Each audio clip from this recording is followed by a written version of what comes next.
അവസാനത്തെ പത്താടോ ഈ സമയത്ത് റോഡിലൂടെ നോക്കിയ റോഡ് മുഴുവനും സഹോദരിമാരാ, എല്ലാവരും കടകട കേറി ഇറങ്ങി നടക്കുകയാ.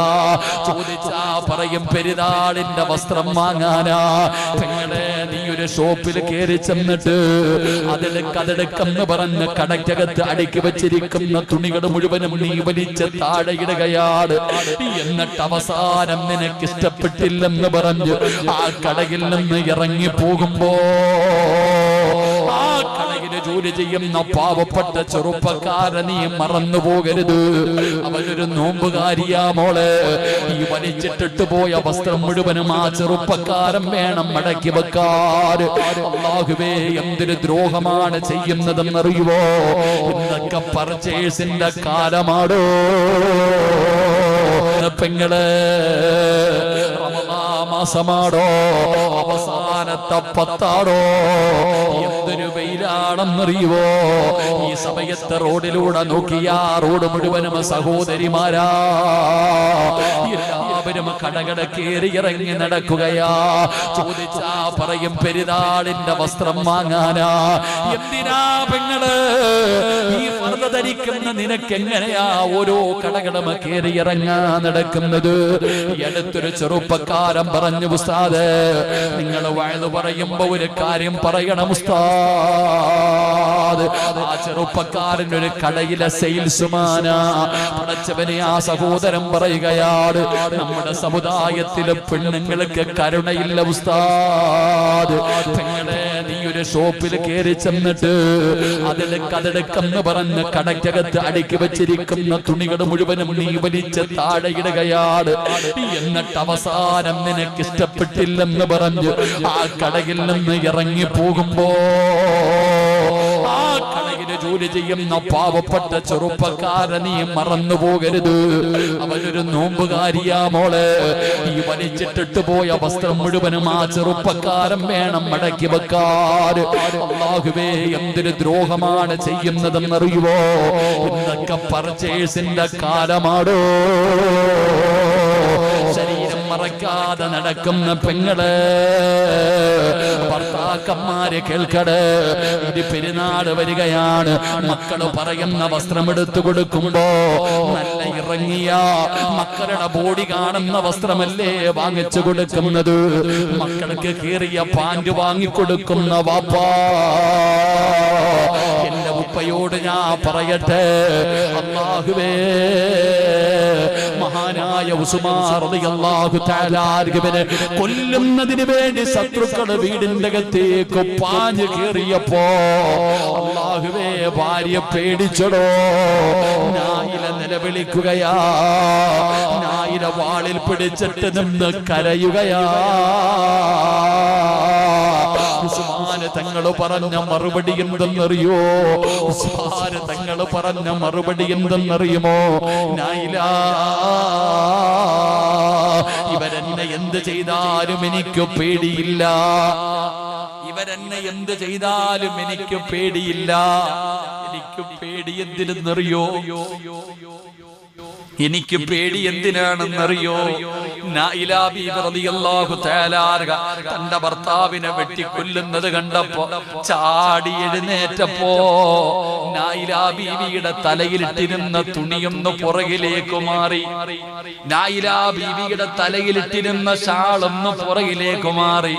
നായില ബീവിയുടെ കുറച്ചു മുടി ഇങ്ങനെ പുറത്തു കിടക്കുകയാ.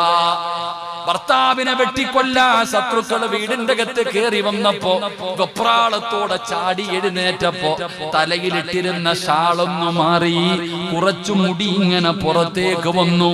ഉസ്മാൻ തങ്ങൾ പറഞ്ഞു, നായില, അവരെന്ത് വേണമെങ്കിലും എന്നെ ചെയ്യട്ടെ, അവരെന്ത് വേണമെങ്കിലും എന്നെ ചെയ്യട്ടെ. നീ നിന്റെ തലമറയ്ക്കുനായില്ല, നീ നിന്റെ ഔറത്തു മറയ്ക്കുനായില്ല. അന്യപുരുഷന്മാരുടെ മുമ്പിൽ നിന്റെ ഔറത്ത് തുറന്നിടല്ലേ. അല്ലാഹുവിന്റെ മുമ്പിൽ എനിക്ക് കണക്ക് പറയേണ്ടി വരും. തന്റെ ഭർത്താവിനെ കൊല്ലാമെന്നപ്പോ വെപ്രാളത്തോടെ ചാടി എഴുന്നേറ്റപ്പോ തന്റെ ഭാര്യയുടെ ഷാള് മാറിയിട്ട് 3-4 മുടിയൊന്ന് പുറത്ത് കണ്ടു. ഉസ്മാൻ തങ്ങൾ പറയുന്നു, എനിക്ക് റബ്ബിനെ പേടിയാനായില്ല. അന്യ പുരുഷന്മാരുടെ മുമ്പിൽ നിന്റെ ഔറത്ത് വെളിവാകുന്നു, തലമറയ്ക്കുനായില്ല. ഉസ്മാനിതങ്ങളും മരിക്കാൻ കിടക്കുമ്പോഴാ പറയുന്നത്, പെങ്ങളെ ഇന്ന് മുടി പുറത്തിട്ടുകൊണ്ട് നടക്കുന്നതൊരു ഫാഷനാണല്ലോ. ചിന്തിക്കു പെങ്ങളെ, എടാ ചെറുപ്പക്കാരാ, ഉസ്മാൻ റളിയല്ലാഹു തആല അൻഹുവിന്റെ ഭാര്യയുടെ വെട്ടിത്തതാൻ താഴേക്കിടുകയാണ്. എന്നിട്ട് ഉസ്മാൻ തങ്ങളുടെ താടിയിൽ ഇങ്ങനെ പിടിച്ചിട്ട് അവിടുന്ന് ശത്രുക്കൾ ഉസ്മാൻ തങ്ങളെ വെട്ടിക്കൊല്ലുമ്പോ തങ്ങളെ ഖുർആൻ ഇങ്ങനെ മുറുകെ പിടിക്കുകയാ. അല്ലാഹുവിന്റെ വിശുദ്ധമായ ഖുർആൻ ഇങ്ങനെ മുറുകെ പിടിക്കുകയാണ്. തന്റെ ശരീരത്തിൽ നിന്ന് രക്തം ഇങ്ങനെ വീഴുമ്പോ ഉസ്മാൻ തങ്ങൾ ഖുർആനിലേക്ക് നോക്കുകയാണ്. ഏതായത്തിന്റെ മുകളിലാ എന്റെ രക്തം വീണത്? ഏതായത്തിന്റെ മുകളിലാ വീണതെന്നറിയുമോ?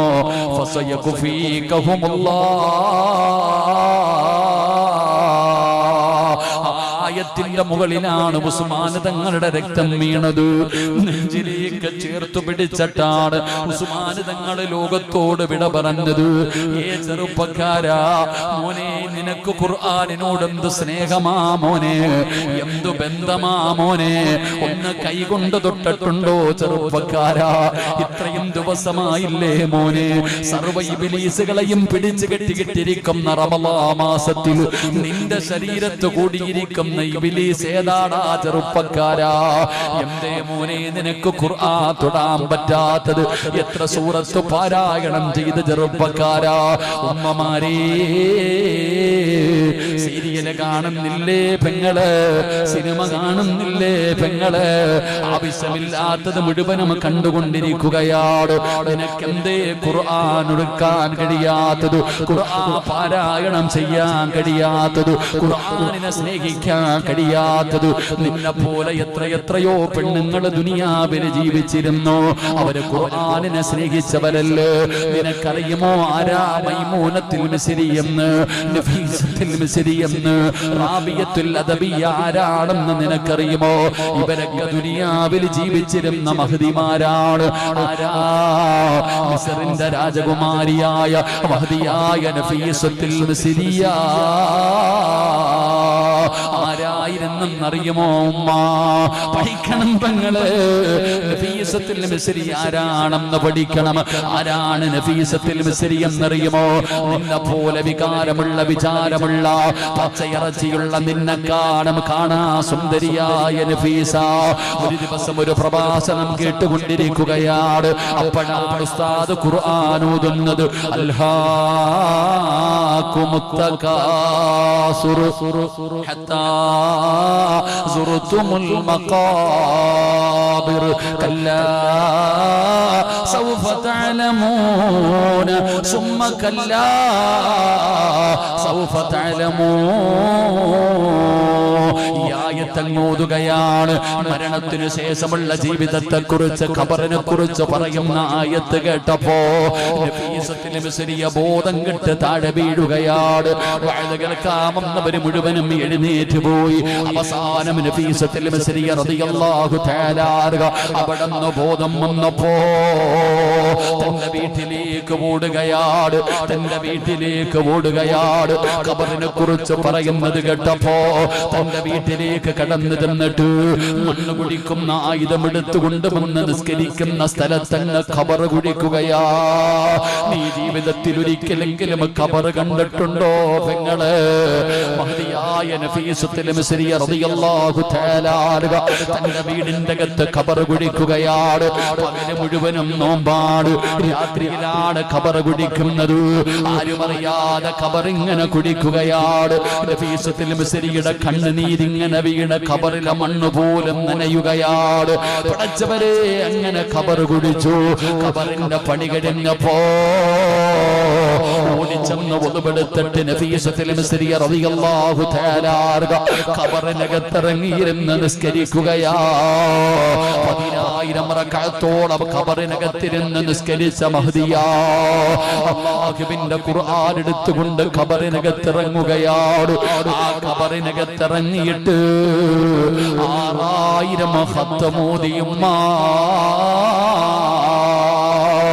നഫീസത്തുൽ മിസ്രിയ റളിയല്ലാഹു തആല അൻഹ ആ ഖബറിനകത്തിരുന്ന് 6000 വരുന്ന ഖത്തം അവിടുന്ന് ഓതി തീർക്കുകയാണ്. അല്ലാഹുവേ നഫീസത്തുൽ മിസ്രി എല്ലാ ദിവസവും നോമ്പാണ്. പടച്ചവനെ രാത്രി ഉറക്കമില്ല. സുന്ദരിയായിരുന്ന നഫീസത്തുൽ മിസ്രി എല്ലും തോലുമാവുകയാണ്, കണ്ണു കുഴിയുകയാണ്. പടച്ചവരെ ഒരുപാട് രോഗങ്ങളായി. നഫീസയെ കാണുമ്പോ കുടുംബക്കാർക്ക് വല്ലാത്ത സങ്കടമായി. അങ്ങനെ കുടുംബക്കാർ ഉപദേശിക്കാൻ തീരുമാനിച്ചു. നഫീസത്തുൽ മിസ്രി റളിയല്ലാഹു തആല അൻഹയുടെ ചാരത്ത് വന്നിട്ട് കുടുംബക്കാര് പറഞ്ഞു, നഫീസ എന്തൊരു കോലമാ നഫീസ, നീ കറുത്തല്ലോ നഫീസ, കണ്ണു കുടിഞ്ഞല്ലോ നഫീസ, എന്തിനാ നീ ഉറക്കമൊഴിയുന്നത്, എന്തിനാ നീ ഉറക്കമൊഴിയുന്നത്, എല്ലാ ദിവസവും നീ നോമ്പ് പിടിക്കുന്നത് എന്തിനാണ് നഫീസ, ഇങ്ങനെ ഉറക്കമൊഴിയല്ലേ, ഇങ്ങനെ പട്ടിണി കിടക്കല്ലേ, മരിച്ചു പോകും നഫീസ. കുടുംബക്കാരവിടെന്ന് ഉപദേശിക്കുമ്പോ നഫീസത്തുൽ മിസ്രി റളിയല്ലാഹു തആല അൻഹ തന്റെ കുടുംബക്കാരുടെ മുമ്പിൽ നിന്ന് കരയുകയാണ്. പറഞ്ഞ മറുപടി എന്തെന്നറിയോ? 30 കൊല്ലമായി ഞാൻ റബ്ബിനോട് ദുആ ചെയ്യുന്നത് രണ്ട് കാര്യമാ. എനിക്ക് രണ്ട് ആഗ്രഹമേ ഉള്ളൂ. ഒന്നാമത്തെ ആഗ്രഹം എന്തെന്നറിയുവോ? മരിക്കുമ്പോ നോമ്പുകാരിയായിട്ട് വേണം മരിക്കാൻ. എനിക്ക് നോമ്പുകാരിയായിട്ട് വേണം മരിക്കാൻ. രണ്ടാമത്തെ ആഗ്രഹം എന്തെന്നറിയുവോ? എനിക്ക് ഖുർആൻ ഓതി മരിക്കണമല്ലാ.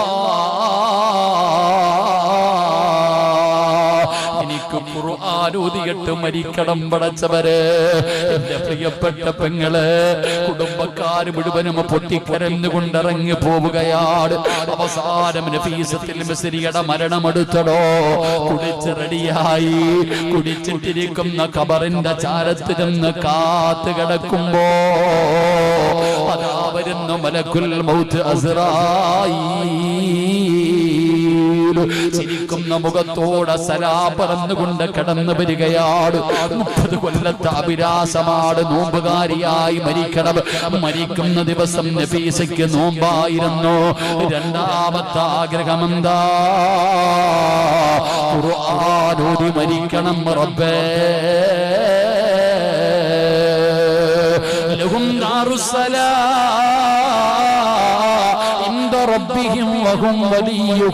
അല്ലാഹുവിന്റെ വിശുദ്ധമായ ഖുർആൻ ഏതായത്താ ഓതിയതെന്നറിയുമോ?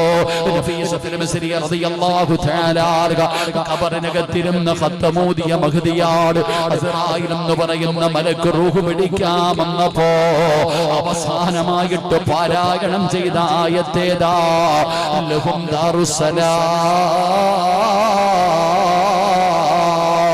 അല്ലാഹുവിന്റെ സ്വർഗ്ഗത്തെ കുറിച്ച് പറയുന്ന ആയത്താ. നഫീസത്തുൽ മിസ്രി റളിയല്ലാഹു തആല അവിടെ അവസാനമായി പാരായണം ചെയ്തത് പടച്ചവരെ മുഖത്തേക്ക് തുണിയെടുത്തിട്ട് ലാ ഇലാഹ ഇല്ലല്ലാഹ് എന്ന് പറഞ്ഞുകൊണ്ട് നഫീസത്തുൽ മിസ്രി ലോകത്തോട് വിട പറയുമ്പോ ഇതൊക്കെ നിന്നെ പോലെ ജീവിച്ചിരുന്ന ഒരു പെണ്ണിന്റെ ചരിത്രമാണ് നീ പഠിക്കേണ്ടത്. ഈ ചരിത്രങ്ങളാണ് വായിച്ചു നോക്കേണ്ടത്. അതുകൊണ്ട് എന്റെ പ്രിയപ്പെട്ടവരോട് പറയുന്ന റമളാൻ മാസമാണ്. ലൈലത്തുൽ ഖദർ പ്രതീക്ഷിക്കേണ്ട രാവുകളിലാണ് ഞാനും നിങ്ങളുമുള്ളത്. അതുകൊണ്ട് ഖുർആനിലേക്ക് മടങ്ങിക്കോ. അല്ലാഹുവിന്റെ ഖുർആൻ പാരായണം ചെയ്തോ. അല്ലാഹുവിന്റെ ഖുർആനിനെ സ്നേഹിച്ചോ. അല്ലാഹുവേ ഖുർആനിനെ സ്നേഹിച്ചവരുടെ കൂട്ടത്തിൽ പെടുത്തണേ അല്ലാഹ്. തൊടല്ലേ. കിബിലയുടെ നേരെ ഇരുന്ന് വേണം ഖുർആനൂദാ. ഖുർആനൂതുന്നതിന്റെ ഇടയിൽ സംസാരിക്കല്ലേ. ഞങ്ങളെ നീ ഖുർആനിന്റെ തണലിൽ സ്വർഗത്തിലെത്തിക്കണേ അല്ലാ. സഹോദരങ്ങളെ, സംഘാടകർ ബക്കറ്റുമായി നിങ്ങളുടെ മുമ്പിലേക്ക് കടന്നു വരികയാണ്. നിങ്ങളുടെ നാട്ടിലെ മദ്രസയ്ക്ക് വേണ്ടിയാണ്. പടച്ചവനെ, മനസ്സറിഞ്ഞുകൊണ്ടൊരു സദഖ എടുക്കൂ. അഭിനയിക്കല്ലേ. ഒരിക്കലും നഷ്ടമാകില്ല, ഒരിക്കലും നഷ്ടമാകില്ല. സദഖത്തു റദ്ദുൽ ബലാ. സദഖ വിപത്തുകളെ തട്ടിമാറ്റുമെന്ന് നബി മുഹമ്മദ് മുസ്തഫ സല്ലല്ലാഹു അലൈഹി വസല്ലമ തങ്ങൾ പഠിപ്പിക്കുമ്പോ, എന്റെ പ്രിയപ്പെട്ടവര്, നിങ്ങളുടെ അല്ലാഹുവിന് ചില അടിമകളുണ്ട്. അല്ലാഹുവിന് ചില അടിമകളുണ്ട്. ആ അടിമകൾക്ക് രോഗം വന്നാ അവര് സദഖ കൊടുത്ത് ചികിത്സിക്കുമെന്ന് ആദരവായ പ്രവാചകൻ നബി മുഹമ്മദ് മുസ്തഫ. അവര് സദഖ കൊടുത്ത് ചികിത്സിക്കുന്നവരാ. അതുകൊണ്ട് അല്ലാഹു തരുന്ന ഒരവസരമാണ്. ഒരാൾ പോലും മടി കാണിക്കരുത്. കൊടുത്തെന്ന് പറഞ്ഞു കുറയൂല. റമളാൻ മാസമാണ്. പ്രതിഫലം വാരിക്കോരി തരുന്ന മാസമാണ്. റബ്ബേ, മനസ്സു നൽകണേ അല്ലാ, മനസ്സു നൽകണേ അല്ലാ. എന്റെ പ്രിയപ്പെട്ടവരെ, പരിശുദ്ധമായ റമളാനിന്റെ അവസാനത്തെ 10 ദിവസം 240 മണിക്കൂർ അല്ലാഹു സുബ്ഹാനഹു വ തആല നമുക്ക് നൽകിയിരിക്കുകയാണ്. ഈ 240 മണിക്കൂർ അല്ലാഹു നമുക്ക് നൽകിയിരിക്കുന്നത്, ആ 240 മണിക്കൂറിലെ 1 മിനിറ്റെങ്കിലും നീയൊന്ന് മനസ്സു വിചാരിച്ചാൽ നിനക്ക് നരകത്തിൽ നിന്ന് രക്ഷപ്പെടാം. നരകത്തിൽ നിന്ന് നീ രക്ഷപ്പെട്ട് അള്ളാഹുവിൻ്റെ അനുഗ്രഹങ്ങൾ കൊണ്ട് നിറച്ചിരിക്കുന്ന സ്വർഗത്തിൽ നീ ഒന്ന് സീറ്റ് ഉറപ്പിക്കണം. ആ സ്വർഗത്തിലേക്ക് നീ ഒരു അംഗത്വം എടുക്കണമെന്ന് പറഞ്ഞുകൊണ്ട് 240 മണിക്കൂർ അള്ളാഹു നമുക്ക് നൽകിയിരിക്കുന്നു. ആ 240 മണിക്കൂറിൽ 1 മിനിറ്റ് മതി നിനക്ക് നരകത്തിൽ നിന്ന് കരകയറി സ്വർഗത്തിൽ പോകാൻ. ആ 240 മണിക്കൂറിൽ 24 മണിക്കൂർ നമ്മൾ നിന്ന് വിട പറയാൻ പോകുകയാണ്. എൻ്റെ പ്രിയപ്പെട്ട സഹോദരങ്ങളെ, സഹോദരിമാരെ, അള്ളാഹു ഇത്രയും നല്ല ഒരു ഓഫർ നമുക്ക് നൽകിയിരിക്കുകയാണ്. ആ ഓഫർ നമ്മൾ ഉപയോഗപ്പെടുത്തിയില്ലെങ്കിൽ നമ്മളെക്കാളും ഒരു നഷ്ടവാളി ഈ ദുനിയാവിൻ്റെ തൊലിക്ക് മുകളിലില്ല. കാരണം അള്ളാഹുവിൻ്റെ പ്രവാചകൻ സല്ലല്ലാഹു അലൈഹി വസല്ലമ തങ്ങൾ പള്ളിയുടെ മിഹ്റാബിലേക്ക് നബിതങ്ങൾ കയറിയപ്പോൾ അവിടെ നാമീം പറഞ്ഞതാണ്, ഒരാൾക്ക് റമളാൻ മാസം കിട്ടിയിട്ട് അവൻ്റെ പാപം പൊറുക്കുന്നില്ല, അവൻ നരകത്തിൽ നിന്ന് രക്ഷപ്പെട്ട് സ്വർഗത്തിൻ്റെ അവകാശിയാകുന്നില്ലെങ്കിൽ അവനെ സംബന്ധിച്ചിടത്തോളം അവൻ എത്ര വലിയ നഷ്ടവാളിയാണെന്ന് ഞാൻ നിങ്ങളും ഒന്ന് ചിന്തിച്ചു നോക്കുക. അതുകൊണ്ട് എൻ്റെ പ്രിയപ്പെട്ടവരെ, നരകത്തിൽ നിന്ന് രക്ഷപ്പെട്ടുകൊണ്ട് സ്വർഗത്തിലേക്ക് കടന്നു പോകാൻ അള്ളാഹു നൽകിയിരിക്കുന്ന ഈ അവസരം അത് പാഴാക്കി കളയാതെ എന്ത് നന്മ ചെയ്തിട്ടാണ് നമുക്ക് കരകയറാൻ കഴിയുന്നത്, ആ നന്മകൾ ചെയ്യാൻ വേണ്ടി നമ്മൾ പരിശ്രമിക്കുക. മഹാനായ ആദരവായ പ്രവാചകൻ നബി മുഹമ്മദ് മുസ്തഫ സല്ലല്ലാഹു അലൈഹി വസല്ലമ തങ്ങൾ തൻ്റെ സ്വഹാബത്തിനോട് നരകത്തെക്കുറിച്ചും സ്വർഗത്തെക്കുറിച്ചും മരണത്തിന് ശേഷമുള്ള ജീവിതത്തെക്കുറിച്ച് നബിതങ്ങൾ പരിചയപ്പെടുത്തുകയാ. അള്ളാഹുവിൻ്റെ പ്രവാചകൻ നരകത്തതാ മരണത്തിന് ശേഷമുള്ള ജീവിതത്തെക്കുറിച്ച് ഇങ്ങനെ പരിചയപ്പെടുത്തുമ്പോൾ സ്വർഗവും ആ സ്വർഗത്തിലെ അനുഗ്രഹങ്ങളും ആ സ്വർഗത്തിലെ പഴങ്ങളും ആ സ്വർഗത്തിലെ കൊട്ടാരങ്ങളും ആ സ്വർഗത്തിലെ പദവികളും നബിതങ്ങൾ തൻ്റെ സ്വഹാബത്തിന്റെ മുമ്പിൽ ഇങ്ങനെ വിശദീകരിച്ചു കൊടുക്കുന്നു. സ്വർഗത്തെക്കുറിച്ചാണ് നബിതങ്ങൾ പറയുന്നത്. എൻ്റെ പ്രിയപ്പെട്ട ചെറുപ്പക്കാര് പഠിക്കണം. സ്വർഗമെന്ന് പറഞ്ഞാൽ എന്താണ്? സ്വർഗത്തിന്റെ അനുഗ്രഹം എന്താ? നബിതങ്ങൾ അതിനെക്കുറിച്ച് ഇങ്ങനെ പരിചയപ്പെടുത്തുമ്പോൾ നബിതങ്ങൾ സ്വഹാബത്തിനോട് ചോദിച്ചു, സ്വഹാബ, അള്ളാഹുവിൻ്റെ അനുഗ്രഹങ്ങൾ കൊണ്ട് നിറച്ച സ്വർഗത്തിലേക്ക് കടന്നു പോകാൻ കഴിയുന്ന ഒരു എളുപ്പവഴി ഞാൻ നിങ്ങൾക്ക് പറഞ്ഞു തരട്ടെയോ? അള്ളാഹുവിൻ്റെ സ്വർഗത്തിലേക്ക് പെട്ടെന്ന് കടന്നു പോകാൻ കഴിയുന്ന ഒരു എളുപ്പവഴി പറഞ്ഞു തരട്ടെയോ? നബിതങ്ങൾ സ്വഹാബത്തിനോട് ചോദിക്കുമ്പോൾ സ്വഹാബത്ത് അവിടെന്ന് പറഞ്ഞു, ബലാ യാ റസൂലല്ലാഹ്, അള്ളാഹുവിൻ്റെ പ്രവാചകരെ ഒന്ന് പറഞ്ഞു തന്നാലും സ്വർഗത്തിലേക്ക് പോകാൻ കഴിയുന്ന എളുപ്പവഴി എന്താ? നബിതങ്ങൾ അവിടെ നിന്ന് പറഞ്ഞു കൊടുത്തു. ഇന്ന് നിങ്ങളെല്ലാവരും ഇവിടെ നിന്ന് വഅദ് കഴിഞ്ഞ് നിങ്ങളുടെ വീട്ടിലേക്ക് മടങ്ങി പോകുമ്പോൾ ആ നടന്നു പോകുന്ന വഴിയിൽ ഒരു കല്ല് കിടക്കുന്നു, ഒരു കമ്പ് കിടക്കുന്നു, ഒരു കുപ്പിച്ചില്ല് കിടക്കുന്നു. റോഡിലൂടെ നടന്നു പോകുന്നവർക്ക് പ്രയാസമുണ്ടാകുന്ന എന്തെങ്കിലും ഒരു വസ്തു വഴിയിൽ കിടക്കുന്നത് കണ്ടാൽ ആ വസ്തു നീ എടുത്തു മാറ്റിയാൽ നിനക്ക് സ്വർഗത്തിലേക്ക് എളുപ്പത്തിൽ പോകാൻ കഴിയുമെന്ന് ആദരവായ പ്രവാചകൻ നബി മുഹമ്മദ് മുസ്തഫ സല്ലല്ലാഹു അലൈഹി വസല്ലമ തങ്ങൾ പറയുന്നു, ജനങ്ങൾക്ക് ഉപദ്രവമായി വഴിയിൽ കിടക്കുന്ന ഒരു വസ്തു എടുത്തു മാറ്റിയാൽ നിനക്ക് സ്വർഗത്തിലേക്ക് പോകാം. സ്വഹാബത്തിന് വല്ലാത്ത സന്തോഷമായി. നബി തങ്ങളുടെ രണ്ടാമത്തെ ചോദ്യം, നരകത്തിലേക്ക് പോകുന്ന ഒരു എളുപ്പവഴി ഞാൻ പറഞ്ഞു തരട്ടെയോ? അള്ളാഹുവിന്റെ അദാബുകൾ കൊണ്ട് നിറച്ച ഭയാനകമായ നരകത്തിലേക്ക് വീണു പോകുന്ന ഒരു പാപം ഞാൻ നിങ്ങൾക്ക് പറഞ്ഞു തരട്ടെയോ എന്ന് നബി തങ്ങൾ ചോദിക്കുമ്പോ അള്ളാഹുവിന്റെ പ്രവാചകൻ സല്ലല്ലാഹു അലൈഹി വസല്ലമ തങ്ങളോട് സ്വഹാബത്ത് ചോദിച്ചു, എന്താണ് നബിയെ? ഈ വയൽ കേൾക്കാൻ വന്നിരിക്കുന്ന എല്ലാവരുടെയും മനസ്സിന്റെ ഉള്ളിൽ ചിന്തയുണ്ട്, നരകത്തിലേക്ക് പെട്ടെന്ന് വീണു പോകുന്ന പാപം കള്ളുകുടിയായിരിക്കാം, വ്യഭിചാരമായിരിക്കാം, പലിശ തിന്നുന്നതായിരിക്കാം, അല്ലെങ്കിൽ ശിർക്ക് ചെയ്യുന്നതായിരിക്കാം, അഹങ്കാരമായിരിക്കാം, അള്ളാഹുവിനെ മറന്നുകൊണ്ട് നടക്കലായിരിക്കാം. ഇതൊക്കെ നമ്മുടെ മനസ്സിന്റെ ഉള്ളിലൂടെ കടന്നു പോകുമ്പോ മഹാനായ ആദരവായ പ്രവാചകൻ നബി മുഹമ്മദ് മുസ്തഫ സല്ലല്ലാഹു അലൈഹി വസല്ലമ തങ്ങൾ പറയുകയാണ്, പടച്ച റബ്ബിന്റെ അദാബുകൾ കൊണ്ട് നിറച്ച നരകമുണ്ടല്ലോ, ആ നരകത്തിലേക്ക് പെട്ടെന്ന് വീണു പോകുന്ന ഒരു പാപമായി നബി തങ്ങളെ പറഞ്ഞു കൊടുത്ത ഒരു പാപമേതെന്നറിയുമോ? അള്ളാഹുവിന്റെ പരിശുദ്ധമായ ഖുർആനിൽ 114 അധ്യായങ്ങളുണ്ടല്ലോ, 6600 പരം വരുന്ന ആയത്തുകളുണ്ടല്ലോ. ആ പരിശുദ്ധമായ ഖുർആൻ പഠിച്ചിട്ടങ്ങ് മറന്നു കളയലാണ്. അതൊരു സൂറത്താകട്ടെ, ഒരായത്താകട്ടെ, ആ ഖുർആൻ മുഴുവനുമാകട്ടെ, അള്ളാഹുവിന്റെ വിശുദ്ധമായ ഖുർആൻ പഠിച്ചിട്ട് മറന്നു കളഞ്ഞ ഉയരമുള്ള സ്ഥലത്ത് നിന്നൊരു സാധനം താഴേക്കിട്ടാൽ അത് എത്ര സ്പീഡിലാണോ താഴെ വന്ന് വീഴുന്നത്, അതുപോലെ മനുഷ്യൻ നരകത്തിലേക്ക് വീണു പോകുമെന്ന് ആദരവായ പ്രവാചകൻ നബി മുഹമ്മദ് മുസ്തഫ സല്ലല്ലാഹു അലൈഹി വസല്ലമ തങ്ങൾ പറഞ്ഞു തരുമ്പോൾ ഈ വയൽ കേൾക്കാൻ വന്നിരിക്കുന്ന ഞാനും നിങ്ങളും ഒന്ന് ആത്മാർത്ഥമായി ഒന്ന് ചിന്തിക്കടോ. പരിശുദ്ധമായ ഖുർആനിലെ ഒരുപാട് സൂറത്തുകളെ കാണാതെ പഠിച്ചവരാണല്ലോ, ഒരുപാട് ആയത്തുകൾ പഠിച്ചവരാണല്ലോ. 30ാമത്തെ ജുസുബിൽ പടച്ചവനെ എത്രയോ സൂറത്തുകൾ കാണാതെ പഠിച്ചവരാണ്. പടച്ചവനെ യാസീൻ ഓതാൻ പഠിച്ചവർ, റഹ്മാനെ കാണാതെ പഠിച്ചവർ, വാക്കിയ പഠിച്ചവർ, സജദ പഠിച്ചവർ, എന്തിനാ ശിഫാഇന്റെ 7 ആയത്തുകൾ പഠിച്ചവർ, ആമനർ റസൂലും മുഹമ്മദുർ റസൂലുള്ളാഹ് എന്ന് തുടങ്ങുന്ന ഒരുപാട് ആയത്തുകൾ അറിയാത്തവരാരുമില്ലല്ലോ. ഞാനും നിങ്ങളും ഒരുപാട് സൂറത്തുകൾ പഠിച്ചു, ഒരുപാട് ആയത്തുകൾ പഠിച്ചു. ഓർമ്മയുണ്ടോ വാപ്പാ?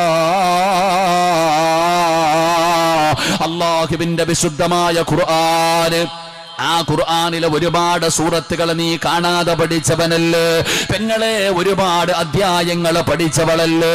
ഒരുപാട് ആയത്തുകൾ പഠിച്ചവരല്ലേ? ധൈര്യമായിട്ട് നിനക്ക് പറയാൻ കഴിയുമോ നീ പഠിച്ചത് മുഴുവനും നിനക്ക് ഓർമ്മയുണ്ടെന്ന്?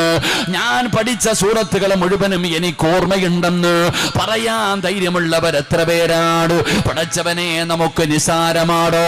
അള്ളാഹുവിന്റെ പരിശുദ്ധമായ ഖുർആനും നിസാരമായി പോയി, അതിന് വലിയ സ്ഥാനം കൊടുക്കുന്നില്ല. ഇന്ന് കളിയാണ്, തമാശയാണ്. ആ ഖുർആൻ ഇന്ന് മരിച്ച വീട്ടിൽ പാരായണം ചെയ്യാനുള്ള ഒരു ഗ്രന്ഥമായി ഖുർആൻ മാറിയിരിക്കുകയാ.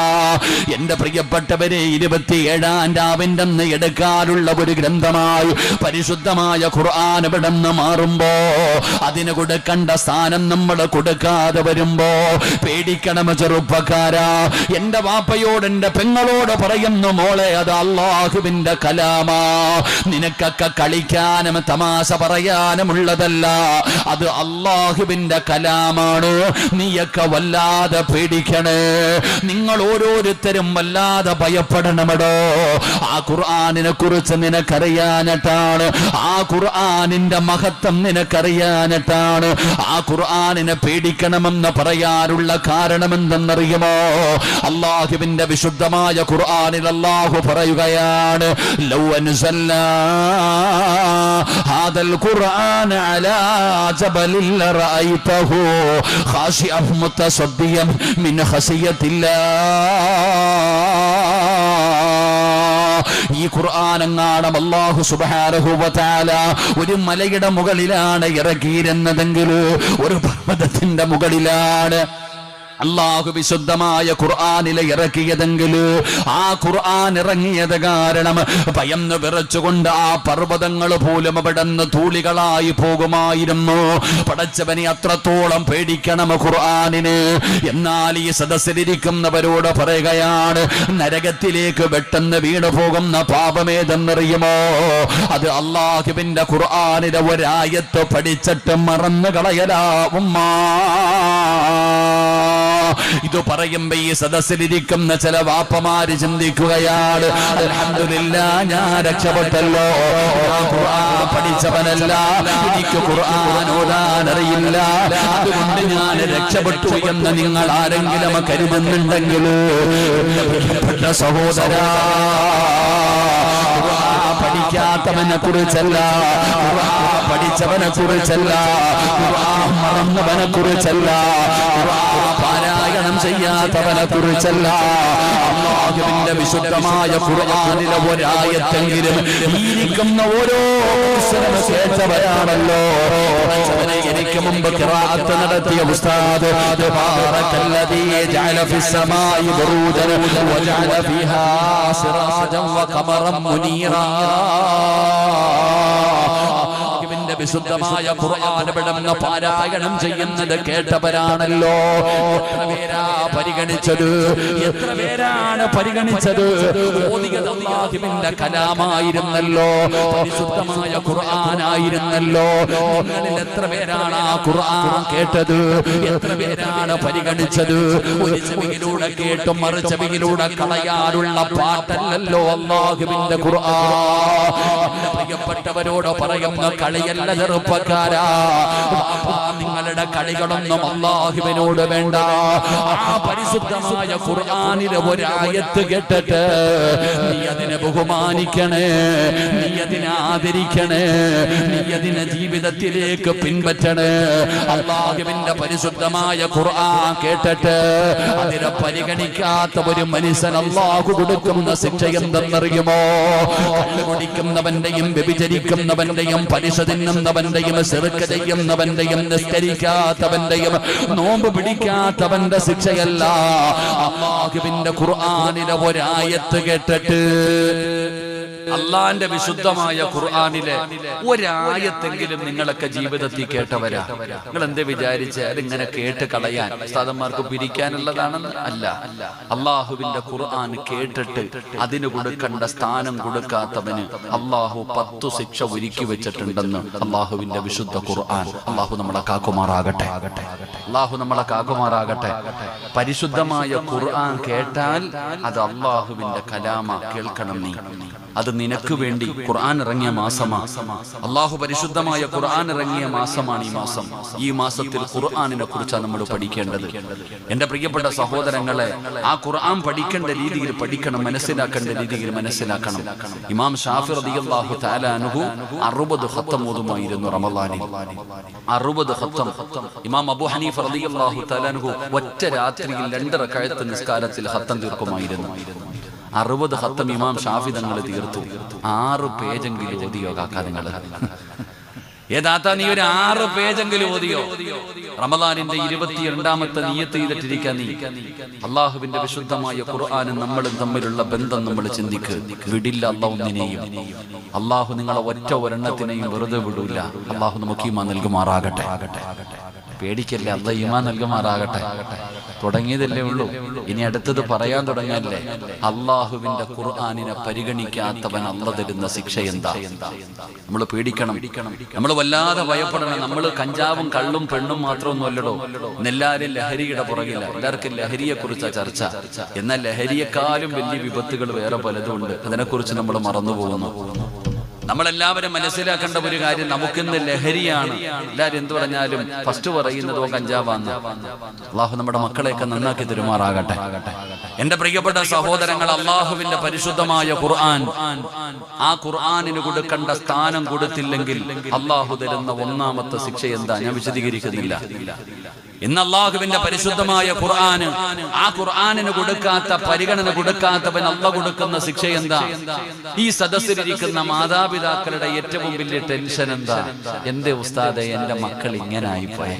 അവന് 15 വയസ്സ്, അല്ലെങ്കിൽ 10ാം ക്ലാസ്സിൽ പഠിക്കുന്നു, 9ാം ക്ലാസ്സിൽ പഠിക്കുന്നു, +1 പഠിക്കുന്നു, +2 പഠിക്കുന്നു.